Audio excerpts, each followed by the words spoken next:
Good morning students. बेटा हम vector algebra में स्टडी कर चुके हैं ट्राइंगल लो, पैरेललोग्राम लो एज वेल एज पॉलीगन लो, और उसके साथ साथ हमने वेक्टर एडिशन की प्रॉपर्टीज़ को भी स्टडी किया था। And now we have zero और नल वेक्टर। तो नेक्स्ट टॉपिक हमारा जो आता है बच्चों, दैट इज ज़ीरो और नल वेक्टर, जिसको हम कह सकते हैं। ज़ीरो वेक्टर या नल वेक्टर हमारा जो होगा, इसका मीनिंग क्या होगा, तो देखें जरा। तो आंसर बेटा, जीरो वेक्टर और नल वेक्टर जो है is a vector which has zero magnitude and an arbitrary direction. तो इसको हमने क्या नाम दिया है, zero magnitude and arbitrary direction, और इसकी कोई भी डायरेक्शन हो सकती है। और इस जीरो या नल वेक्टर को हम रिप्रेजेंट कैसे करेंगे, इस जीरो पे एरो लगाकर, इस तरह से। जैसे आपने पहले पढ़ा है क्या, कि हमारे पास दो वेक्टर हैं ए एंड बी, तो हम जो रिजल्टेंट फाइंड आउट करते हैं वो फाइंड आउट करते हैं ए वेक्टर प्लस बी वेक्टर। लेकिन बच्चों ए वेक्टर जो है वो बराबर किसके हो जाए, यदि ए वेक्टर बराबर हो जाए माइनस बी वेक्टर के, तो हम बोलेंगे उनका जो रिजल्टेंट है वो क्या होगा, जीरो हो जाएगा। कुछ इस तरह से, जहां पर पहले का हेड कंप्लीट हुआ है वहां से दूसरे की टेल, तो इस केस में हम बोलेंगे क्या, कि जो रिजल्टेंट होगा वो क्या हो जाएगा, जीरो। और आप ये भी कह सकते हैं कि यहाँ पर इन दोनों वेक्टर का मैग्नीट्यूड सेम है लेकिन डायरेक्शन अपोजिट है, तो यहाँ पर जो थीटा है बेटा वो 180 डिग्री होगा।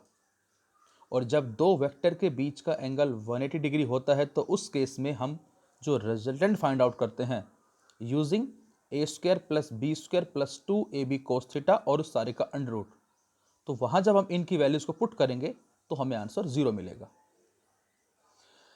इसके अलावा प्रॉपर्टीज जो होती है हमारी जीरो वेक्टर की, वो क्या क्या है बेटा, तो आंसर है कि जब कभी भी हम किसी जीरो वेक्टर को मल्टीप्लाई करते हैं किसी भी एक नॉन जीरो रियल नंबर से, तो उस केस में जो रिजल्टेंट है वो हमें जीरो ही मिलता है। तो first one is when a zero vector is multiplied by a non zero real number से n, then resultant is again a zero vector. N जिसको हमने जीरो वेक्टर से मल्टीप्लाई किया and will be equal to zero vector. Means कहने का ये है कि जब भी कभी हम किसी रियल नंबर से जीरो वेक्टर को मल्टीप्लाई करते हैं, रिजल्टेंट जब जीरो आता है उसको मल्टीप्लाई करते हैं, तो उसका आंसर भी जीरो वेक्टर ही होता है या नल वेक्टर ही होता है।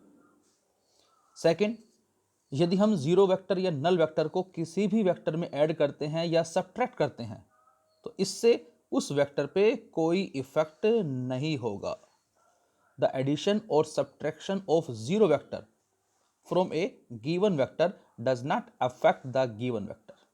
से ए में हमने जीरो वेक्टर को ऐड किया, ए ही मिला, और ए में जीरो वेक्टर को माइनस किया तो भी हमें ए ही मिलता है। थर्ड प्रॉपर्टी हम क्या कह सकते हैं बेटा इसकी, तो आंसर है if n1 and n2 are two different non zero real numbers. हमारे पास n1 n2 दो different non zero real number है, से 2 and 5, और दोनों की वैल्यू बराबर नहीं है। लेकिन जब हम ए वेक्टर जो कि जीरो वेक्टर है, बी वेक्टर जो कि अगेन जीरो वेक्टर है, यदि हम उस 2 को जो कि रियल नंबर है ए से मल्टीप्लाई करें और उस 5 को जो कि अगेन बी वेक्टर भी जीरो है उससे मल्टीप्लाई करके कंपेयर करते हैं, तो इसका मतलब भी सेम ही होगा। तो यहां से हम क्या बोलेंगे, इसका मीनिंग भी सेम ही होगा। और मैंने लिखा भी है if a and b are zero vector, तो हम इनको इक्वल रख सकते हैं। लेकिन यदि बच्चों ए और बी नॉन जीरो हैं तब ये आपस में इक्वल नहीं होंगे, तो ये भी हमें ध्यान रखना है। हाँ, मे बी पॉसिबिलिटी भी हो सकती है ऐसे। से मैं ये कहता हूँ आई प्लस जे प्लस के है, और ये मैं आपसे कहता हूँ 2i plus 2j plus 2k है, तो उस केस में यदि हम इसको पुट करते हैं कितना 2, इसको पुट करते हैं कितना 1, तो उस कंडीशन में इक्वेट हो सकते हैं, बराबर हो सकते हैं, अदरवाइज नहीं होगा। फिलहाल हम यहां जीरो की बात कर रहे हैं। If f equal to zero, यदि बच्चों नेट जो फोर्स लग रहा है किसी भी ऑब्जेक्ट पे वो जीरो है, तो न्यूटन के सेकेंड लॉ के अकॉर्डिंग मास इनटू एक्सेलरेशन क्या होगा बेटा, जीरो होगा। अब मास जो है वो एक स्केलर क्वांटिटी है, जीरो नहीं होगा, तो क्या होगा, एक्सेलरेशन जीरो। अब बच्चों एक्सेलरेशन जीरो है, इस बात के दो मीनिंग है। क्या क्या? फर्स्ट, या तो ऑब्जेक्ट रेस्ट में है या वो एक कांस्टेंट वेलोसिटी से मूव कर रहा है। और वेलोसिटी कांस्टेंट है बेटा, इस बात का मीनिंग क्या होगा? वो एक स्ट्रेट लाइन पाथ को अचीव कर रहा है। तो इसका मीनिंग हम यहाँ क्या देंगे? Vector of a body, vector of a body moving with, vector of a body moving with uniform velocity is a zero vector. मतलब जब कभी भी कोई ऑब्जेक्ट एक कांस्टेंट वेलोसिटी से ट्रेवल करता है बेटा, तो उस केस में एक्सेलरेशन जीरो होगा। So we can say that zero vector, जो एक्सेलरेशन वेक्टर है that is the zero vector treat होगा हमारा। Now we have the conditions for zero resultant vector. अब बच्चों हमें किन किन कंडीशंस में जीरो रेजोलेंट वेक्टर जो है ये हमें मिलता है, और इस कॉन्सेप्ट को हम न्यूमेरिकल्स में बेसिकली यूज करते हैं। तो ध्यान से देखेंगे सभी। Condition for zero resultant vector, if 3 और मोर। तो बच्चों यहाँ 3 भी हो सकते हैं, ज़्यादा भी हो सकते हैं। फिलहाल बेसिकली हमने जो एग्जांपल वो 3 का लिया है, लेकिन आगे हम पैरेललोग्राम की हेल्प से, जिसमें क्लोजिंग साइड वहीं आके रुक रही है, उस केस में हम आंसर 0 बोलते हैं। अभी जरा बात करेंगे हम।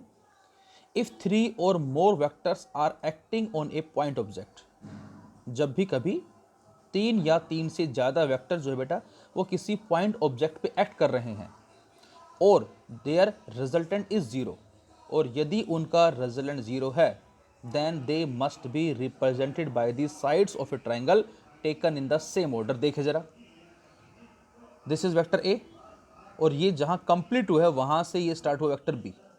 अब जरा सपोज करें ये हमारा नहीं होता, तो हम इस ए और इस बी का जो रिजल्टेंट है बेटा वो ये बताते हैं एग्जैक्ट इस तरह से। लेकिन ये जो थर्ड साइड है ये सेम ऑर्डर में है जिस ऑर्डर में ये थे। मतलब ये हेड जहाँ कंप्लीट हुआ है वहाँ से बी की टेल स्टार्ट हुई, और जहाँ पर बी का हेड कंप्लीट हुआ है वहाँ से टी की टेल स्टार्ट हुई, और ये क्लोज हो गया। तो इस केस में हम बोलेंगे क्या? इसका और इसका, किसका? ए और बी का, ये होगा रिजल्टेंट इस तरह से। और ये रिजल्टेंट इस सी के क्या है? Equal in magnitude, opposite in direction. तो यहां पर हम बोलेंगे कि रिजल्टेंट वेक्टर जो है वो क्या होगा? 0 होगा। So we can write R vector which is equal to A vector plus B vector plus C vector equal to 0, और we can say A vector plus B vector equal to minus C vector, इसको उधर ले गए हम। और we can say R vector equal to minus C, क्योंकि A plus B की value क्या आ गई बेटा? माइनस सी आ गई। तो यहां पर तो रख दिया हमने माइनस सी, और ये प्लस सी ऑलरेडी है ही। तो minus C vector plus C vector will be equal to 0। तो ये हमारा आ जाता है r vector which is equal to 0।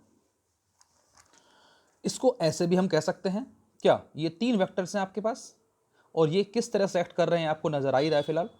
So we can say 3 vectors acting on a point object at the same time are represented in magnitude and direction by the 3 sides of a triangle, जो कि same order में है।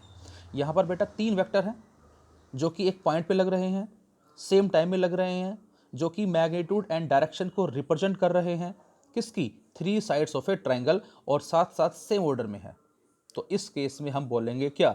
कि इनका जो resultant होगा वो 0 होगा। और बच्चों यहाँ पर एक चीज और, क्या? Now the object is in equilibrium. ये हमारे लिए एक नया वर्ड है। इक्विलिब्रियम क्या होता है? तो इसके मीनिंग हम आगे स्टडी भी करेंगे बहुत सारे, कि जब कभी भी किसी भी ऑब्जेक्ट पे जो नेट फोर्स है या जो वेक्टर सम होता है फोर्सेस का वो 0 होता है फोर्स। इसके अलावा जो नेट टॉर्क होता है ये हम स्टडी करेंगे सेंटर ऑफ मास के अंदर, रोटेशनल इक्विलिब्रियम के अंदर। तो उस केस में भी हम बोलते हैं इक्विलिब्रियम के अंदर है। इसके अलावा टाइप्स ऑफ इक्विलिब्रियम भी स्टडी करेंगे हम। स्टेबल इक्विलिब्रियम क्या होता है, अनस्टेबल इक्विलिब्रियम क्या होता है, न्यूट्रल इक्विलिब्रियम क्या होता है, और सभी के लिए पोटेंशियल एनर्जी की वैल्यूज भी अलग अलग होती है। फिलहाल स्टेबल इक्विलिब्रियम के लिए हम बोलते हैं क्या? कि पोटेंशियल एनर्जी मिनिमम होनी चाहिए। तो अभी फिलहाल ये याद रखें आप, क्या? कि now the object is in equilibrium, मतलब उन सभी का जो रिजल्टेंट है वो 0 है, जो कि फोर्स भी हो सकता है, जरा वो भी अभी आगे आएगा हमारा। तो इस केसेस के अंदर हम क्या लिखते हैं? इस केसेस में ये देखें जरा, वेक्टर ए जो है वो किस तरफ लग रहा है या किस डायरेक्शन में है? ओपी।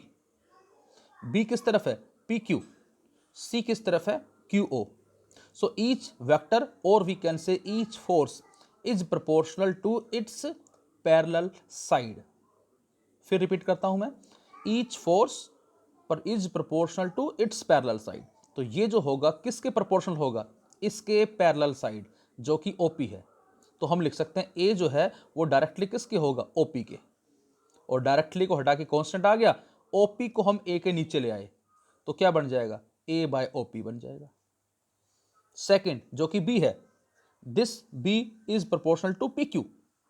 तो बी जो है बेटा डायरेक्टली किसके आ जाएगा, पी क्यू के आ जाएगा, और कांस्टेंट और अपॉन में पी क्यू नीचे तो ये आ जाएगा। And third one is c proportional to q o, और यहां पर भी सी अपॉन क्यू आ जाएगा। तो इक्विलिब्रियम में हम लिख सकते हैं A upon O P equal to B upon P Q equal to C upon Q ओ।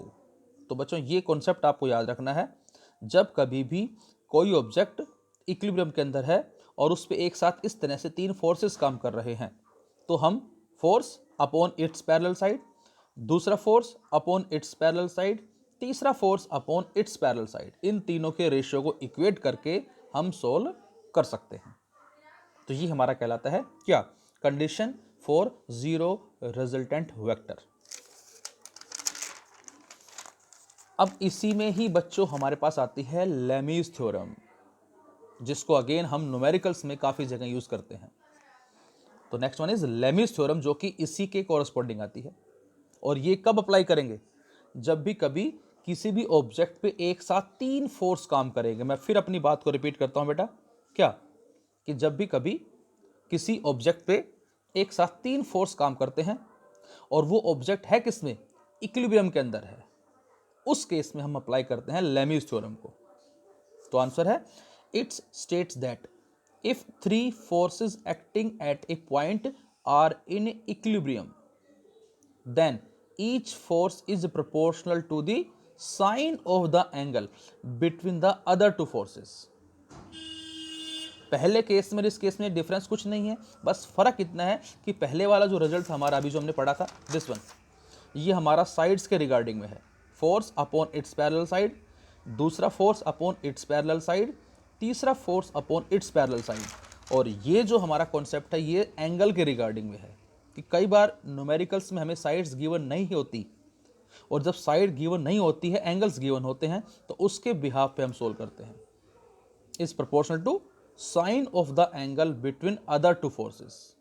फिर से रिपीट करता हूं मैं, if three forces acting at a point are in equilibrium, इसका मतलब क्या है बेटा, इसका मतलब है जैसे मैंने डायग्राम लिया, ये यहां पर एक फोर्स लगा F1, दूसरा फोर्स लगा F2, तीसरा फोर्स लगा F3।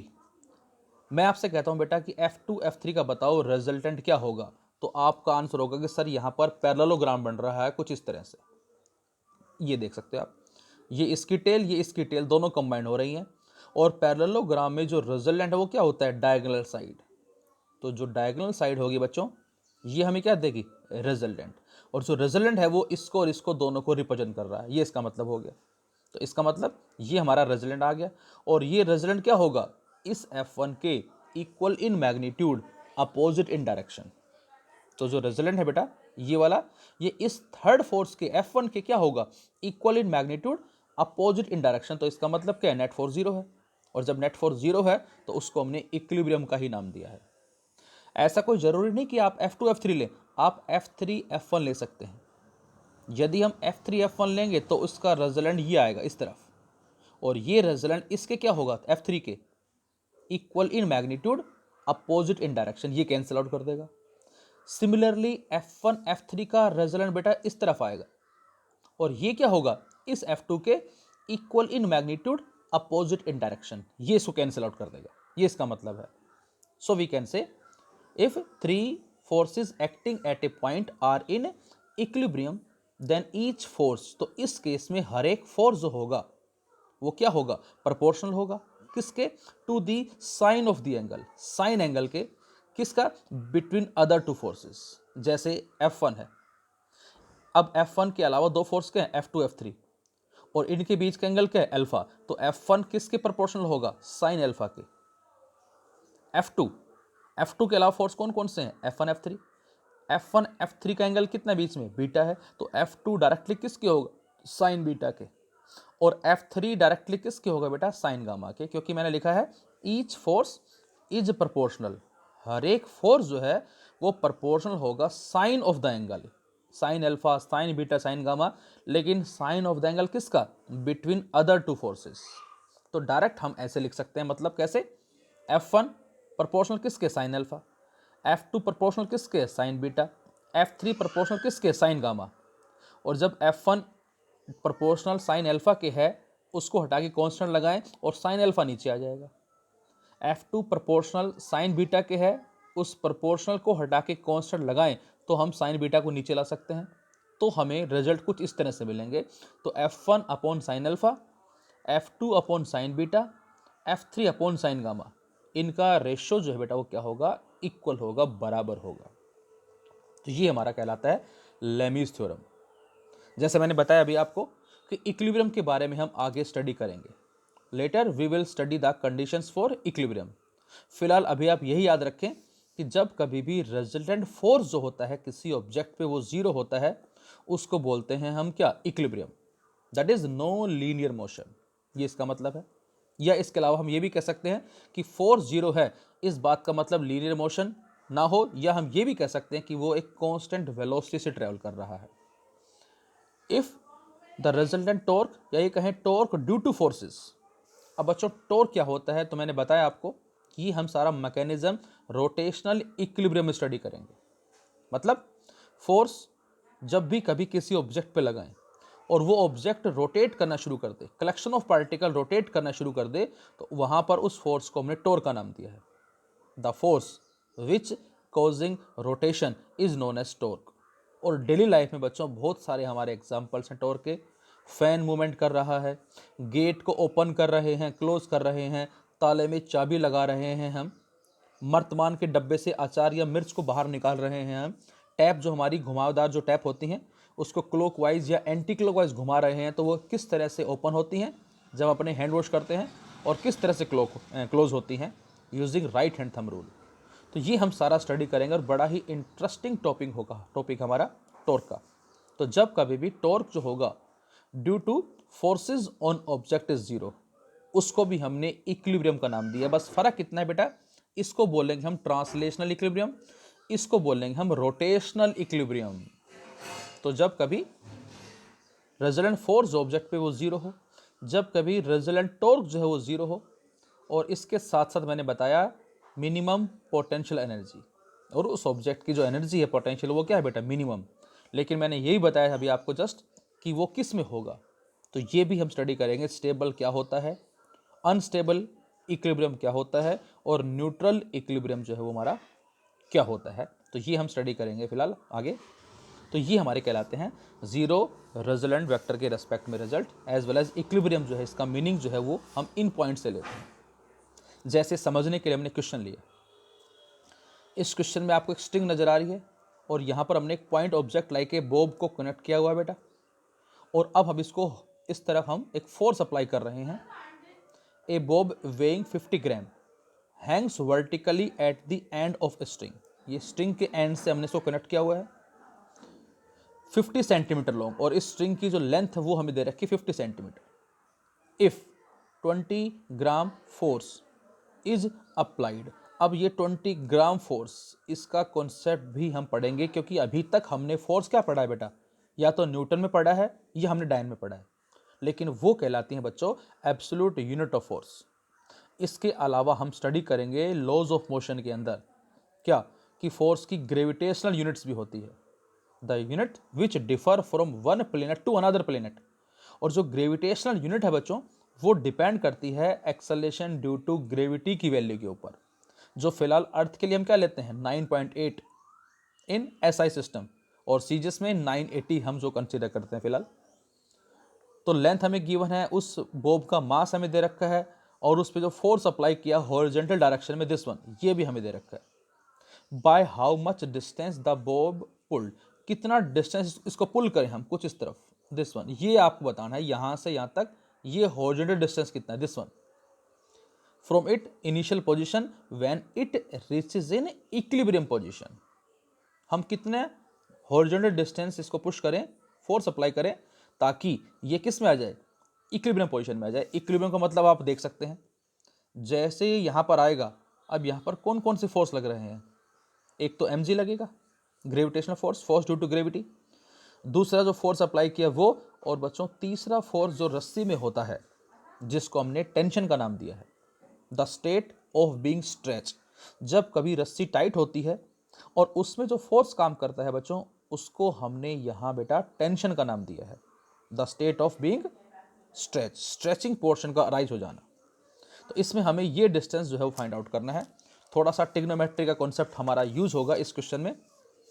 तो बेटा डायग्राम मैंने फिर से बनाया, force mg as well as tension T, mass given है 50 ग्राम, फोर्स 20 ग्राम फोर्स। अभी फिलहाल आप ये याद रखें कि जो ग्राम फोर्स है इसको हम रिप्लेस करते हैं 980 डायन से, दिस इज द 980 डायन।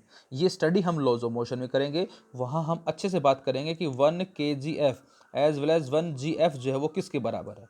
तो ये हमें मिलेगा 9.8 न्यूटन के बराबर, और ये हमें मिलेगा 980 डायन के बराबर। तो ये हमारी कहलाती हैं ग्रेविटेशनल यूनिट्स ऑफ फोर्स। ये SI सिस्टम में और ये CJ सिस्टम में, इसकी वैल्यू ये होती है, इसकी वैल्यू ये होती है। तो हमने यहाँ पर इस 1 gf की वैल्यू को 980 पुट कर दिया। अब जरा देखें, हमने एंगल गिवन नहीं है और ये इक्विलिब्रियम में आ गया। अब यहाँ पर बच्चों हम कॉन्सेप्ट अप्लाई कर रहे हैं, ये वाला जो भी फोर्स लगेगा अपॉन में इसके पैरेलल साइड, दूसरा force upon its parallel side, तीसरा force upon its parallel side वाला कॉन्सेप्ट हम यहाँ यूज़ करेंगे। तो अब आप देखें ध्यान से ज़रा, F upon its parallel side. अब जो F है बेटा वो किस तरफ लग रहा है, इस तरफ लग रहा है, CB आ गया, इक्वल टू mg नीचे की तरफ है, ये हो गया CO, equal to tension T, tension किधर लग रही है, B से O की तरफ, अपॉन BO। तो इन तीनों का रेशो जो है वो आपस में बराबर होगा, ये इसका मतलब है। अब बेटा इन तीनों में से हम कोई भी दो लेके चलते हैं, डिपेंड करता है उस क्वेश्चन की क्या रिक्वायरमेंट है। जैसे इस क्वेश्चन में कहीं भी टेंशन के बारे में नहीं पूछा गया, तो हमें इससे मतलब नहीं है, हम इन दोनों को इक्वेट करके सोल्व करेंगे। यदि वो ये कहता कि इतना फोर्स अप्लाई किया, टेंशन बताओ कितनी है, तो फोर्स टेंशन लेके चलते, इसको छोड़ देते हैं। यदि वो mg टेंशन में रिलेशन पूछता तो हम इन दोनों को लेके चल सकते हैं। ये तो फिलहाल हमारा इसमें जो जिक्र है वो मास और फोर्स के रिस्पेक्ट में है, टेंशन का जिक्र नहीं है क्वेश्चन में, तो इसको आप छोड़ दो। तो यहाँ से F/CB equal to mg upon OC हम लेके चलेंगे, और बच्चों यहाँ से इस CB को ऊपर ले गए, mg को नीचे ले आए, तो CB अपॉन OC बच्चों किसके बराबर आ गया, F/mg। अब F कितना है, 20 इंटू 980, और mg कितना बेटा, mg मास दैट इज कितना है 50, और ग्राम उसको हमने कन्वर्ट कर लिया और सोल्व करते हैं, ये आता है 0.4। तो ये हमारा CB अपॉन OC की वैल्यू आ गई 0.4। अब मैं आपसे कहूँ इस डायग्राम से बताएं CB अपॉन OC क्या होगा, तो बेटा ये थीटा है, और थीटा के सामने वाली साइड क्या कहलाएगी, परपेंडिकुलर, ये क्या होगा, बेस, तो P/B tan थीटा। तो बच्चों CB अपॉन OC जो है बेटा ये tan थीटा के बराबर आ गया, और थीटा कितना है 0.4। अब यहाँ से बड़ा इंपॉर्टेंट छोटा सा पॉइंट आप याद रखें, अभी फिलहाल एक बार आप बताएंगे इसको। अब हमें tan थीटा की वैल्यू 0.4 दे दी। जैसे सपोज करो मैं आपसे कहता हूँ क्या कि if sine theta equal to 1/2 then what is theta, तो आपने फटाक से आंसर दे दिया कि सर थीटा जो है वो 30 डिग्री होगा। अब 1/2 का मतलब क्या होता है बेटा, 1/2 का मतलब 0.5 होता है। अब साइन थीटा की वैल्यू 1/2, तो थीटा कितना 30 डिग्री। आंसर क्यों दिया, क्योंकि आपने टेबल याद कर रखी है, 0, 30, 45, 60, 90, साइन की भी याद की हुई है और कोस की भी याद कर रखी है, और उसके बाद tan की निकालना है आपको, दोनों को डिवाइड कर देंगे, कोट को निकालना है कोस अपॉन साइन कर देंगे, कोसिकेंट निकालना है इसका उल्टा कर देंगे। जो भी आपको ट्रिग्नोमेट्रिक फंक्शन की वैल्यू चाहिए वो आप उसके जरिए फाइंड आउट कर सकते हैं। लेकिन बच्चों साइन थीटा 1/2 मतलब 0.5 है, इसको देखते कैसे हैं, तो ये भी हम आपको बताएंगे कि हमारे पास साइन और कोस की टेबल होती है जो हमें एग्जाम में भी अलाउ होती है। हम एग्जाम में डिमांड कर सकते हैं एग्जामिनर से, यदि किसी क्वेश्चन में हमें साइन और कोस की वैल्यू जो है वो चेक करनी है, जो कि कुछ इस तरह से आ रही है। तो बेटा हम साइन की टेबल में सर्च करते हैं कि 0.5 जो है वो कहाँ लिखा हुआ है, किस डिग्री और किस मिनट के सामने लिखा हुआ है। तो बच्चों वहाँ जो आंसर मिलेगा वो मिलेगा 30 डिग्री। तो इसलिए हमने आंसर दे दिया कि वो मिलता है 30 डिग्री के सामने और 0 मिनट, ऐसा बोल सकते हैं। सेम उसी तरह से टेन थीटा की वैल्यू 0.4 जब हम चेक करते हैं टेबल में तो 21 डिग्री और 48 मिनट के सामने हमें मिलती है। तो थीटा आ जाएगा 21 डिग्री एंड 48 मिनट्स। ये थीटा की वैल्यू आ गई। तो इसी ट्राइंगल से साइन थीटा क्या आएगा बच्चों? साइन थीटा परपेंडिकुलर जो कि सी बी है by h o b, c b by o b. तो यहां से सी बी कितना आ जाएगा? O b sine theta. अब ओ बी कितना बेटा? आपको साफ पता लग रहा है यहां से। The value of o b is 50 centimetre. और साइन थीटा, थीटा हमने सोल्व कर लिया है 21 डिग्री 48 मिनट। अब ये भी हम साइन और कोस की टेबल से पता करते हैं कि साइन 21 डिग्री 48 मिनट की वैल्यू जो है वो क्या होगी। तो ये भी हम आपको बताएंगे, क्योंकि साइन और कोस की टेबल में लेफ्ट साइड में लिखी होती है डिग्री और इधर लिखा होता है मिनट्स।